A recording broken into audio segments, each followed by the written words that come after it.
Good morning. Welcome to Unity of Hagerstown. We are so glad that you are here with us on this chilly morning, but we're warm inside, aren't we? Radiating that light.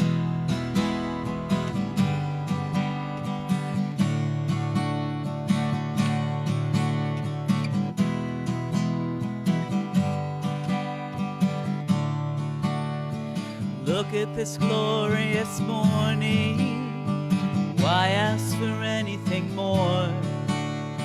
I follow where my heart leads. I walk through this open door. I've always been a seeker, felt I was alone. Now in this room full of smiling faces, I know I found my home. This is where joy lives, this is where love is, this is a place where I am strong. This is where eyes meet, where kindred hearts beat. I am right where I belong.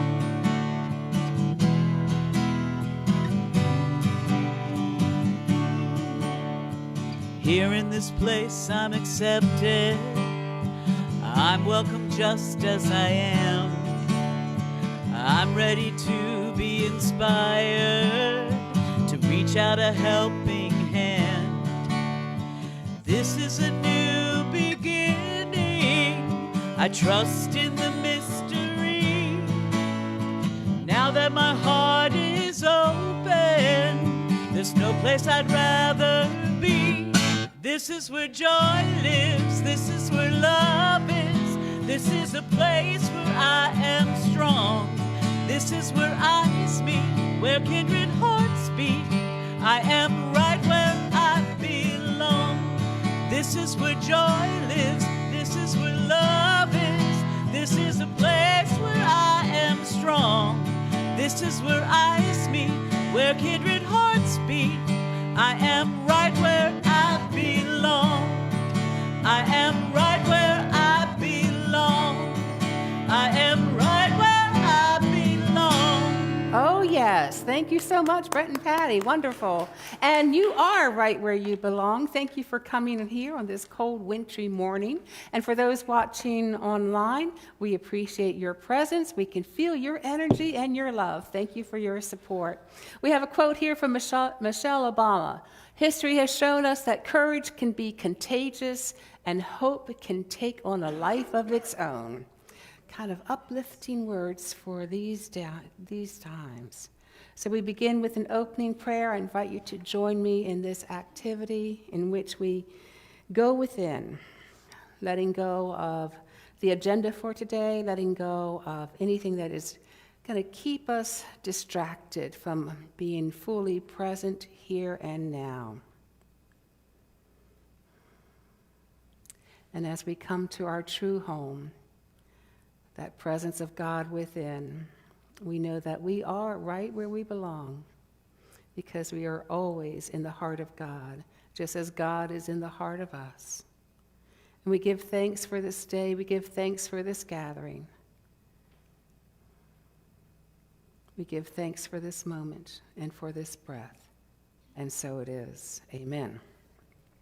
If you'll join me in our vision statement together, Unity of Hagerstown exists to inspire awakening to the divine within and honor the sacred in all, and our mission statement. As a beloved community, we create a sacred space that empowers spiritual growth and ignites compassionate action. And now we'll have the reading of the daily word with Adair Eves.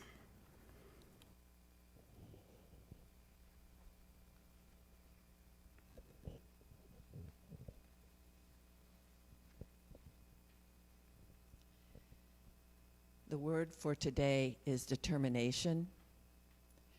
My determination takes me far. In every person's life, there will be times of ease and times of struggle. In the tougher times, it's natural to feel discouraged and tempted to give up on plans and dreams. When discouragement sets in, I remember I am fully human and fully divine, a spiritual being endowed with many spiritual gifts.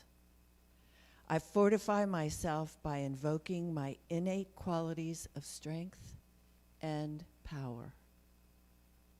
They give me the determination to keep going, to stay the course.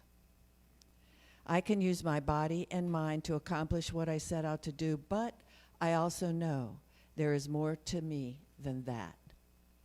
The attributes of God are mine to use. I believe in myself and move forward with determination.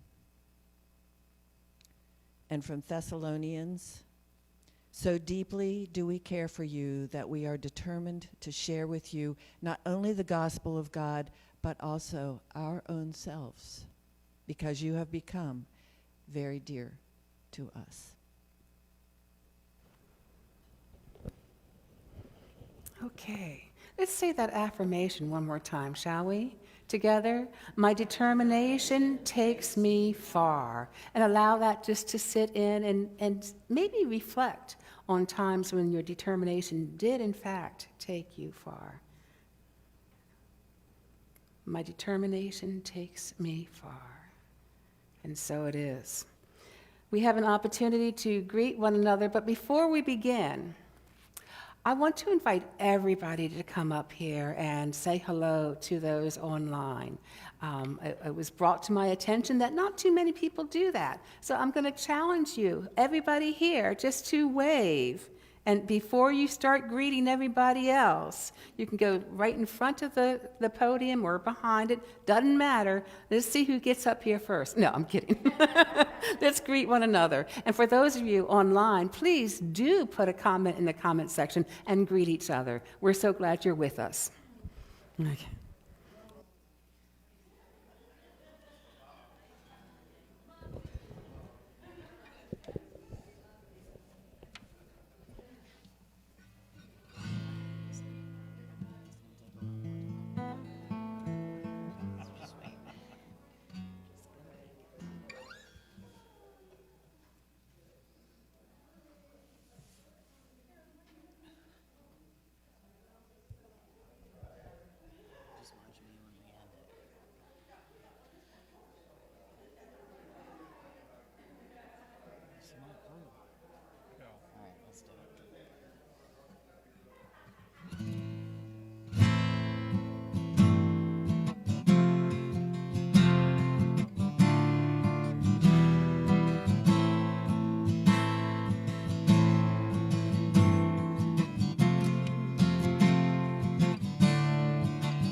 One life, one love, one peace in our lifetime, one life at a time. One truth, one world, one peace in our lifetime, one life at a time. One life, one love, one life at a time.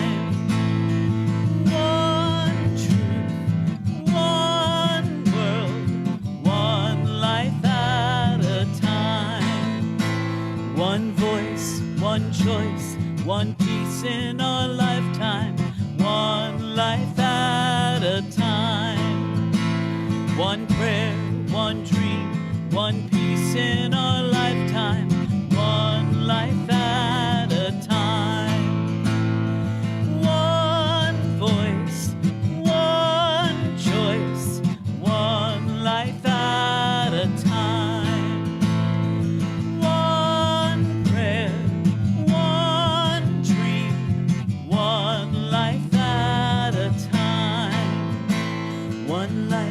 One love, one peace in our lifetime, one life at a time. One truth, one world, one peace in our lifetime, one life at a time. One life, one love, one life at a time. One truth, one world, one life voice, one choice, one piece in our lifetime, one life at a time. One prayer, one dream, one piece in our lifetime, one life at a time. One voice, one choice, one life at a time. One prayer, one dream, one life at a time. One life, one love, one peace in our lifetime, one life at a time. One truth, one world, one peace in our lifetime, one life at a time. One life at a time. One life at a time. Thank you, Brent and Patty. That was a great song. Really appreciate that. So we're continuing on with our series based on this book. We were made for these times, 10 lessons for moving through change, loss, and disruption. One life at a time. So last week we looked at staying calm in the midst of the 8 worldly winds that come our way. And they are, let's see, pleasure and pain, loss and gain, praise and blame. So the things on the outside that we can get caught up in. And today we're going to look at it a little bit further and term it equanimity. Equanimity, maintaining that mental calmness in the midst of the storm, maintaining balance and composure, especially in difficult times or in difficult conversations, and remaining non-reactive to the highs and lows of life, seeing situations objectively because we are rooted in that inner peace and wisdom. It's not about being passive, but it's about having a steady, centered presence, like a mountain, unaffected by the storms around it. In fact, let's stand up and do mountain pose and maybe capture some of that essence. Are you familiar with mountain pose with yoga? So hips are shoulder distance apart. Knees are above the ankles. Hips above the knees, shoulders above the hips. Okay, and so let's go ahead and roll our shoulders back. And that makes us feel a little bit straighter. Hands are loose at the side. Close your eyes and just feel the steadiness of this pose. Feel the power in this pose. Ideally, if someone were to push you, you wouldn't fall over. Okay, you can be seated. Just kind of embodying that sense of equanimity. So we're going to take a deeper dive into what equanimity looks like and how we can bring it into our lives. Now, you may have noticed that our tables are set up for potluck today, which is immediately after the service. But on the table, there are little toys. And you can see that, whoops, hello, bring the mic with you next time. Here we go. You can see that if the tablecloth is flat, and because it won't work on a wrinkle, but if you try to knock them over, they come back to center. There is a weight in these toys that allows them to remain centered, just as there is something within us that brings us back to that still point within whenever we get blown around. Cairo Duolingo asks, what is it that allows us to come back to balance when the transitions and challenges of life knock us off center? What is that inner weight at our core? Now, I believe that this community has much wisdom within, so I'm going to invite you to think, what is it that brings you back to center, and share with a neighbor. We'll just give a minute for this. And for those online, I invite you to reflect on what is it that brings you back to center and share in the comment section, okay? So let's go ahead and give a minute for that, a little reflection.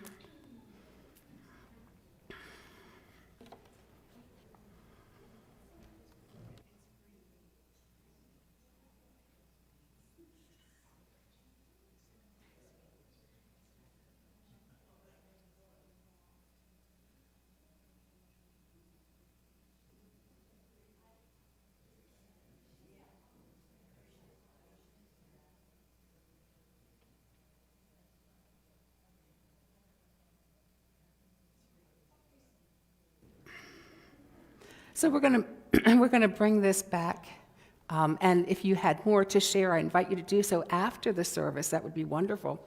So equanimity is the practice that helps us regain that balance so that we can come back to center. Thich Nhat Hanh calls it, though, the energy of equanimity, which I kind of like more. That energy we can cultivate within ourselves. In Sanskrit, the word is upeksha. Upeksha.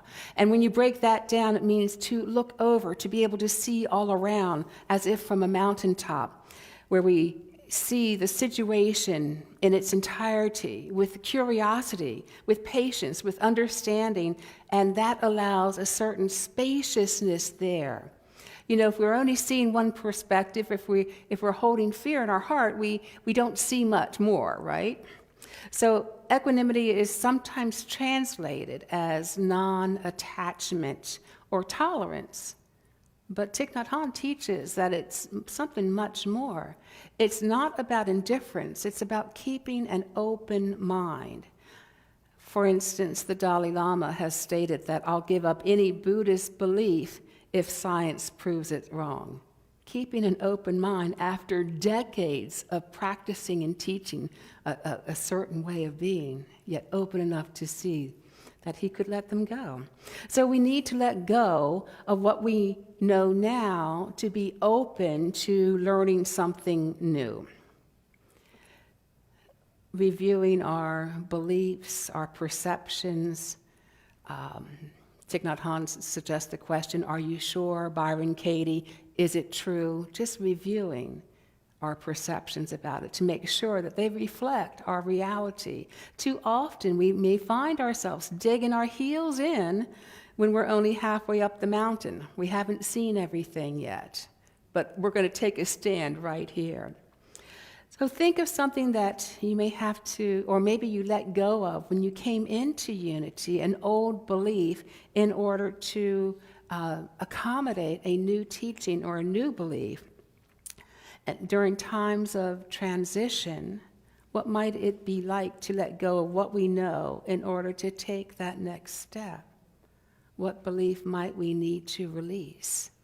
So again, I'm going to, because I believe in the wisdom of this group, share with a neighbor what belief you might have let go in order to be open for something new.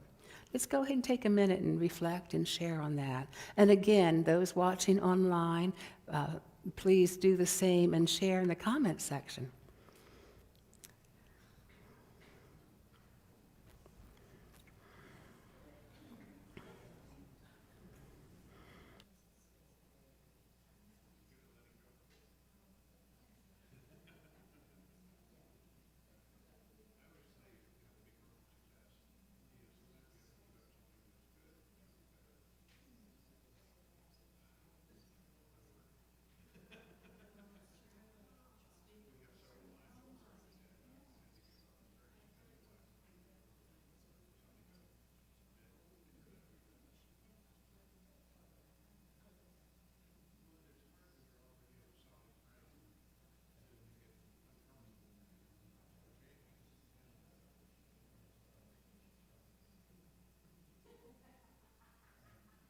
Okay, so we're going to bring it back, and again, I encourage you to continue the conversation after the service.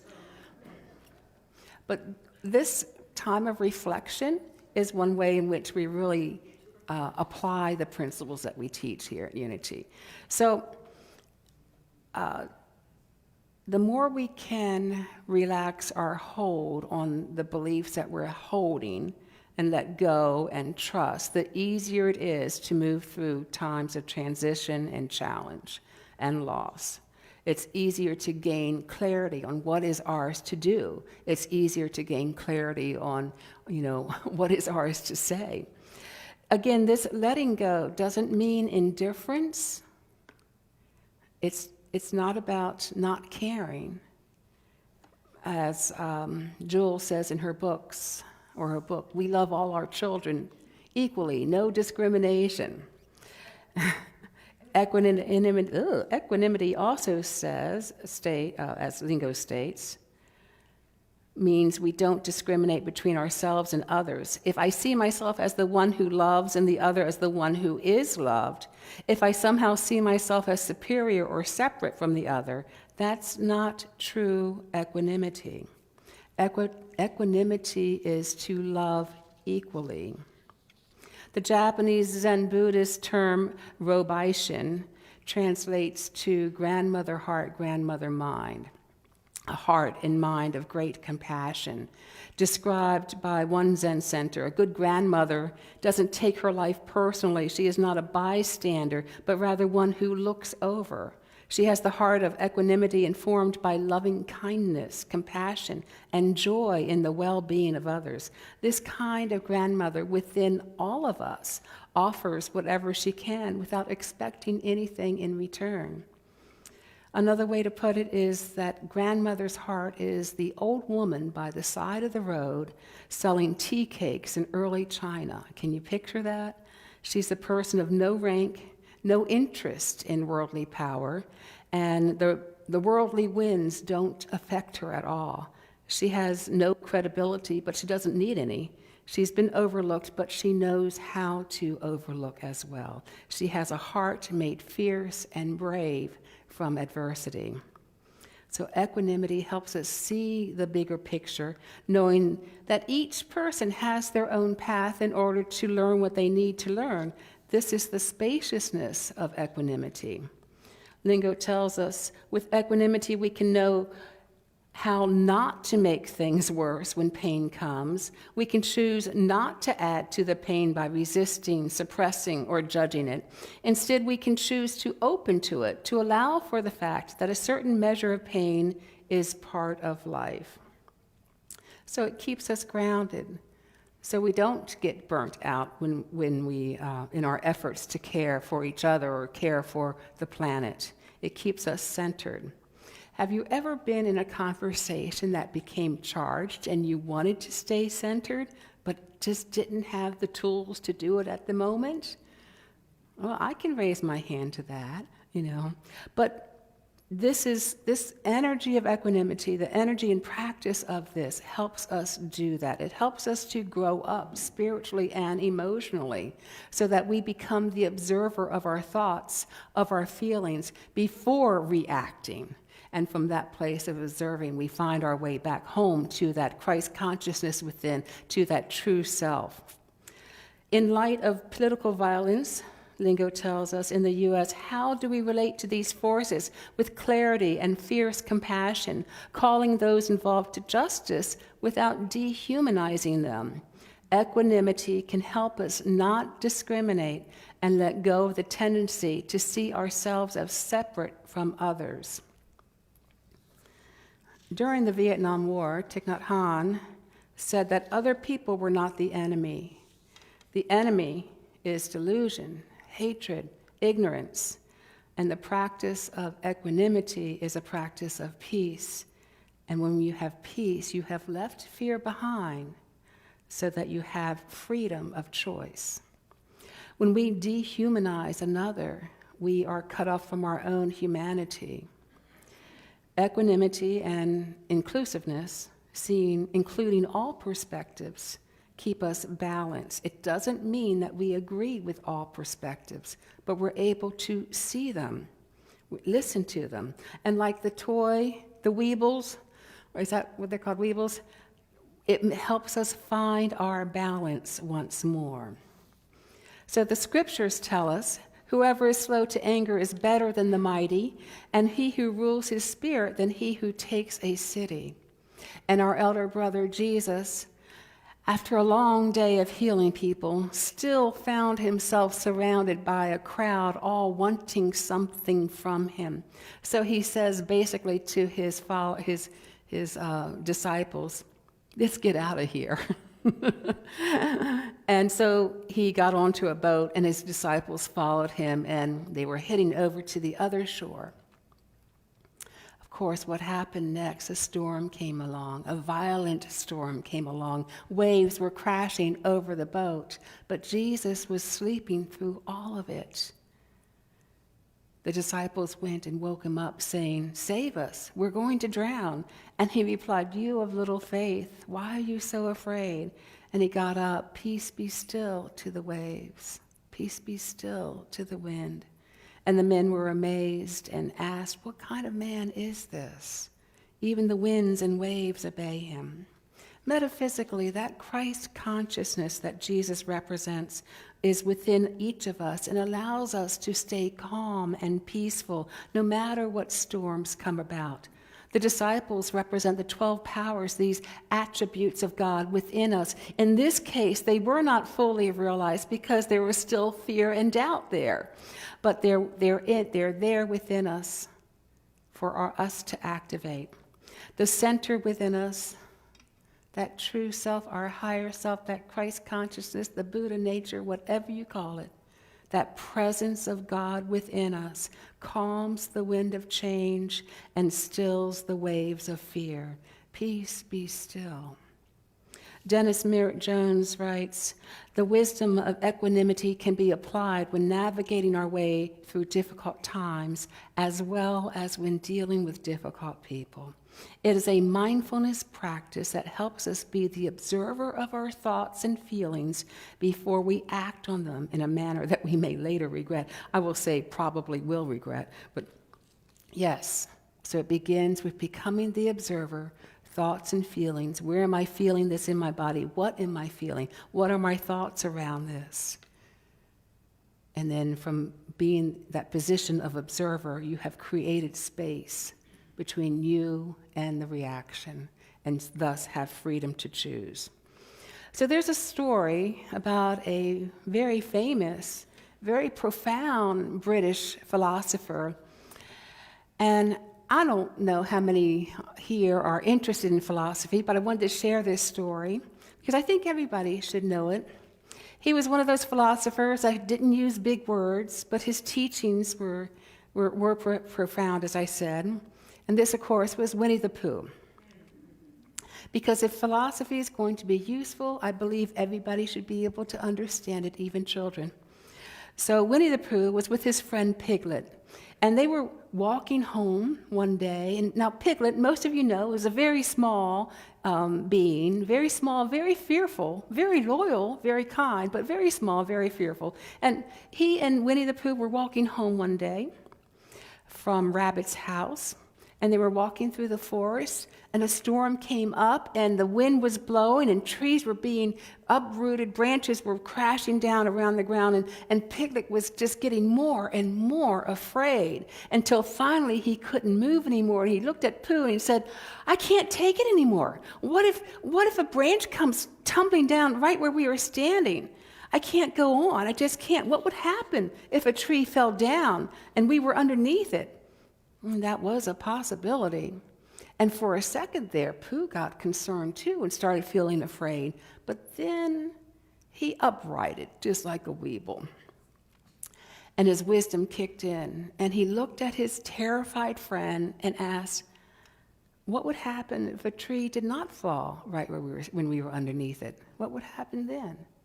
And that reassurance allowed them to continue on their way home. And of course, they made it home, overcoming little Piglet's fear. What would happen if it didn't happen?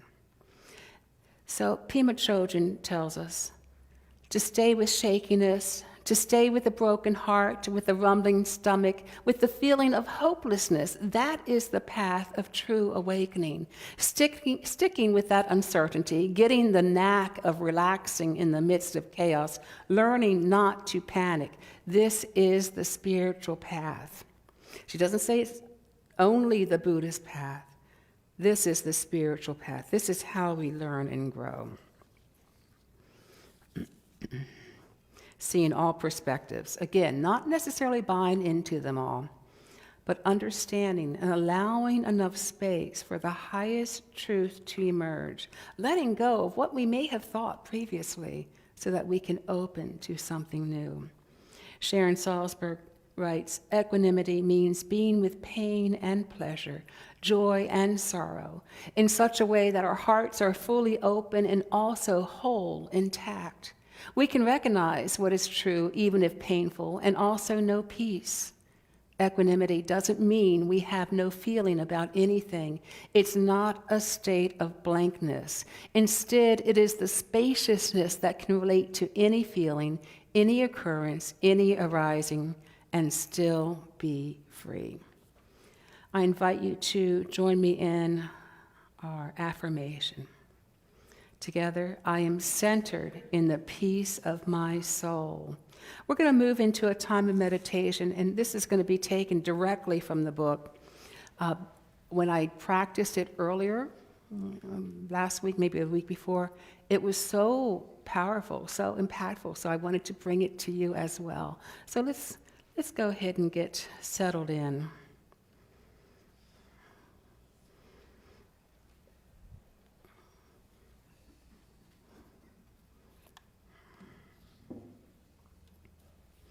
Begin by taking a few moments to feel your breathing, to feel your body. Allow yourself to open and settle right here and right now.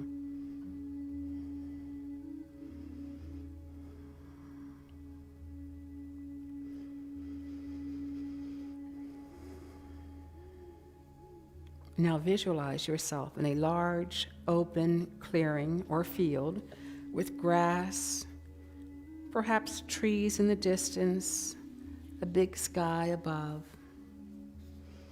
Allow yourself to open and settle in this spacious, calm place.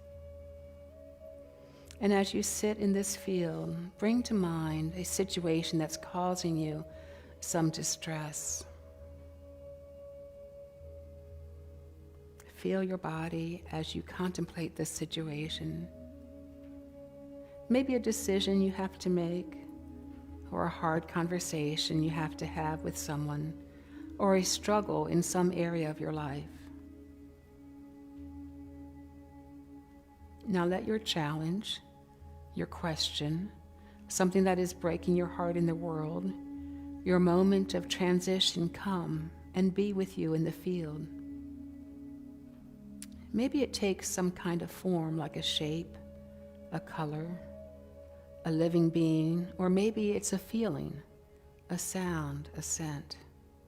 Whatever it is, let it be there, right next to you. And try to get a felt sense for it.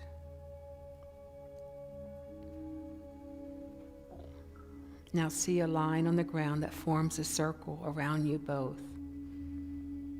The circle's diameter is just a few meters or yards across. So you and your question or difficulty are in a close space. Notice how this feels in your body.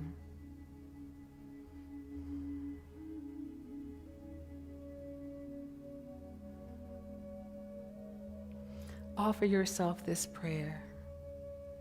May I be open to this moment just as it is. May my heart be at ease with the condition of my life. May I be open to this moment just as it is. May my heart be at ease with the conditions of my life. Now see the circle growing bigger, 10 yards in diameter. What is it like for for you to experience more space around you and your difficulty. How do you feel? What happens in your body?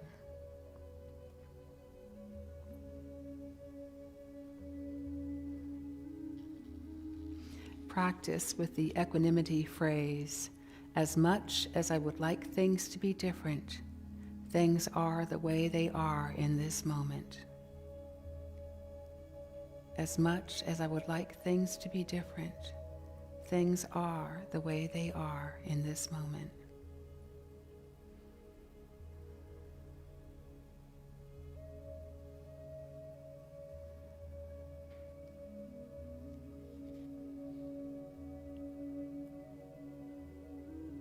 And now the circle grows larger to 20 or 30 yards in diameter. And how do you respond? How do you feel?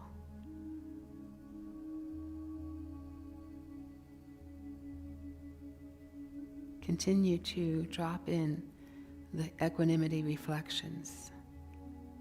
May I be open to the flow of joys and sorrows with understanding and equanimity. May I be open to the flow of joys and sorrows with understanding and equanimity.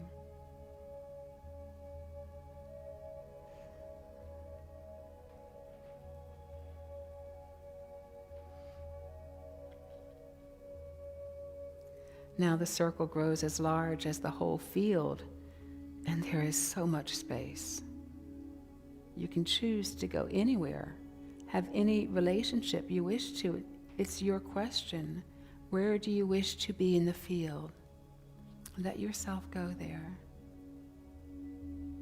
Where is your question or difficulty in relation to you? Notice how your choice feels in your body. Breathe with it. Allow whatever is here to be as it is.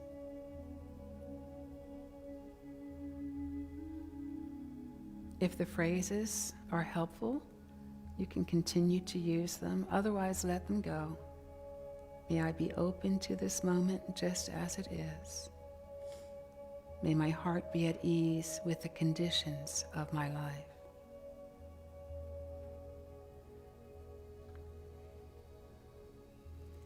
Now let yourself sit in the middle of the field. Your question or difficulty can be near or far. And together, enjoy watching the sun as it sets over the treetops. And give yourself over to the beauty of this moment.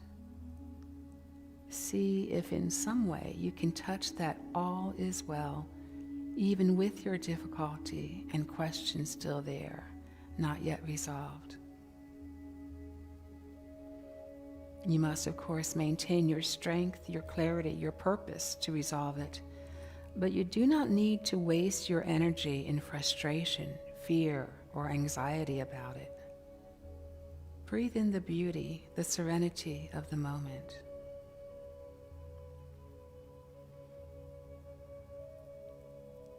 May I be open to this moment just as it is.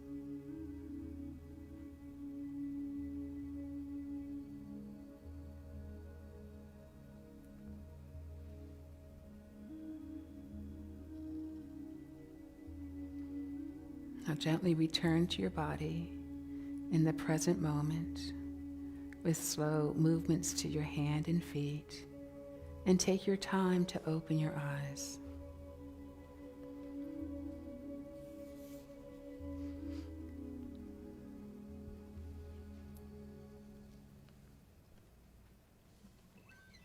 And in this moment, we'll have a song by Brent and Patty.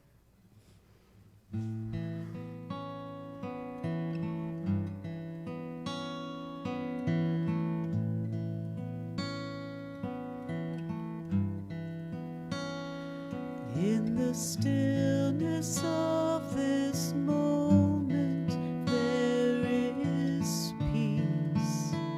There is peace. In the stillness of this moment,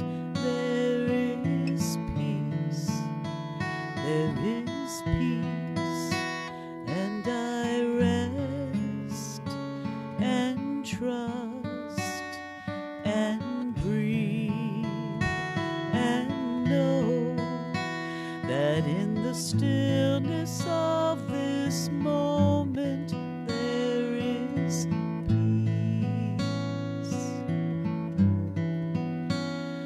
In the stillness of this moment, there is love.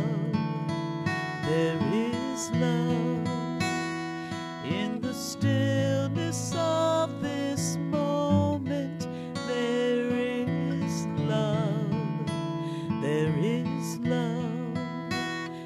And I rest and trust and breathe and know that in the stillness of this moment there is love.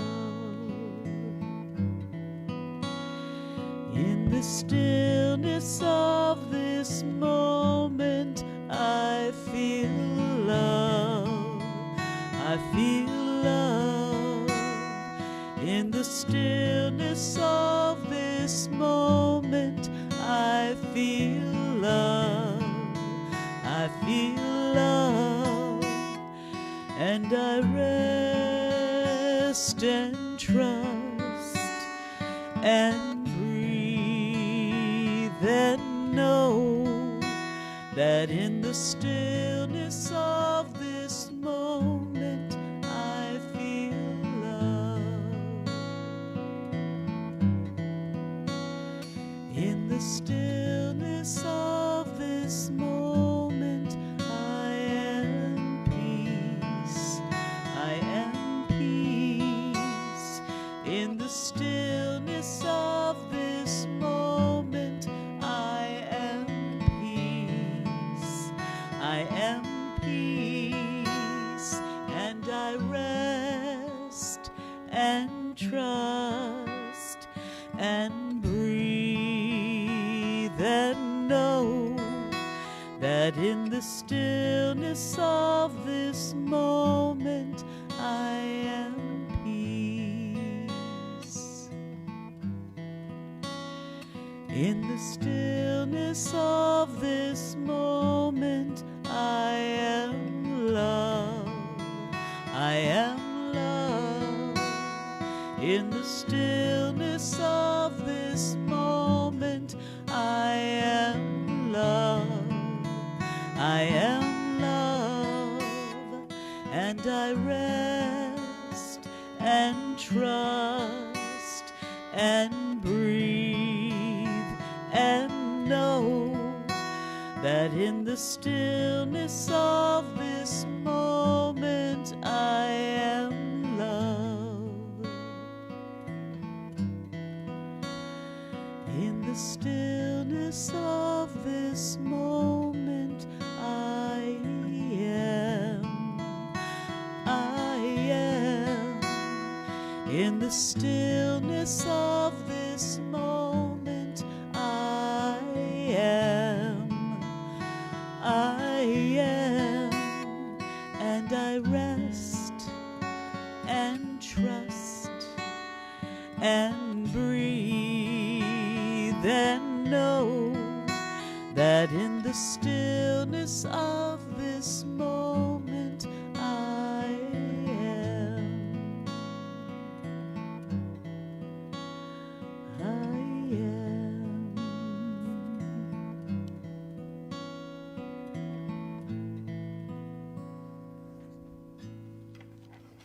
Thank you, Brent and Patty. Beautiful. So I invite you to join me with the offertory affirmation together. Divine love flowing through me blesses and multiplies all that I have, all that I give, all that I receive, and all that I am. I give thanks for the all-providing source within. And during our offering, we have a song. Yeah.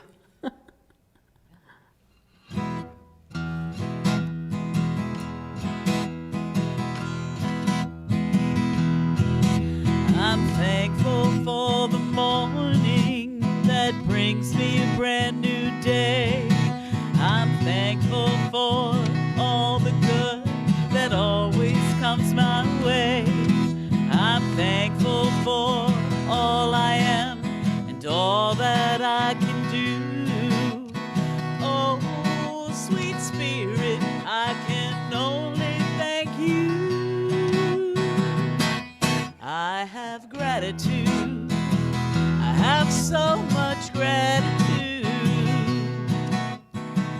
count my blessings every single day. I have gratitude. I have so much gratitude. There is only one thing left for me to say. Thank you, Spirit. Thank you, Spirit. I thank you, thank you, thank you, Spirit. Thank you, thank you. Thank you, Spirit. Thank you, Spirit. I thank you, thank you, thank you, Spirit. Thank you, thank you. I'm thankful for the little light that shines inside of me. I'm thankful I can share it with everyone I see. I'm thankful for the joy and love. All I know is true. Oh, sweet Spirit, I can only thank you. I have gratitude. I have so much gratitude. I count my blessings every single day. I have gratitude. I have so much gratitude. There is only one thing left for me to say. Thank you, Spirit. Thank you, Spirit. I thank you, thank you, thank you, Spirit. Thank you, thank you. Thank you, Spirit. Thank you, Spirit. I thank you, thank you, thank you, Spirit. Thank you, thank you. I thank you, thank you, thank you, Spirit. Thank you, thank you. Yes, thank you, Spirit. Thank you, Brett and Patty. And we do have a few announcements. So you may have noticed we are set up for lunch after the service. I invite everybody to stay, even if they didn't bring anything. We will have plenty. I'm sure of that. We always do. And also, while I'm thinking about it, you can take one of these little weebles home, put it on your desk, and that way it can be a reminder for you that you have the power within you to bounce back, to come back to center. Okay? So there you go. And then on the second Tuesday of every month throughout 2026, we are looking at the 12 powers via a Zoom call based on the book Adventures in Resilience. Okay? Now, you don't have to make all of them. You don't have to commit to all of them. You know, you can come to one or three or however many you can make it. It would be helpful to have read the chapters that we're covering, though I will say, and this time we're going over chapters 3 and 4. Dinner and game night, there's a sign-up sheet going around, and it's not just any dinner and game night, it's a pajama dinner and game night. So if you want come in some PJs and stay nice and warm. And then when you get home, you don't have to change. This is the dinner and game night for lazy people. No, we always have fun. It's at 6 p.m. We ask for a love offering. You know, suggested amount is $10, but if you want to provide more, that's perfectly all right with us. And then the coldest night of the year, this is a walk to benefit the cold weather shelter. Whether you sign up to walk or you sign up to donate, you can donate the Unity of Hagerstown team. That's, you know, so they see we have a certain amount that we're trying to raise. Or if you want to not go on the website but just write a check, we can make sure that check gets to the REACH of Washington County. Just make it out to REACH. So I actually would love for everybody to come join Amy and me. We'll be walking, probably Jay as well. So, okay, tea and bingo event we're thinking about having in May, and we're looking for volunteers to help with this event. So if you are interested in tea and bingo, with probably a silent auction as well. Please see Mary Nye. Or me, yes, that works too. And, okay, I think that's it for the announcements. I'm feeling like I left one off, but it will probably come to me later. Okay, yeah, so we'll say goodbye to our virtual friends. We love you, we appreciate you. We see the light that you are. Thank you for being a part of this community. Thank you for the support of this community that you give.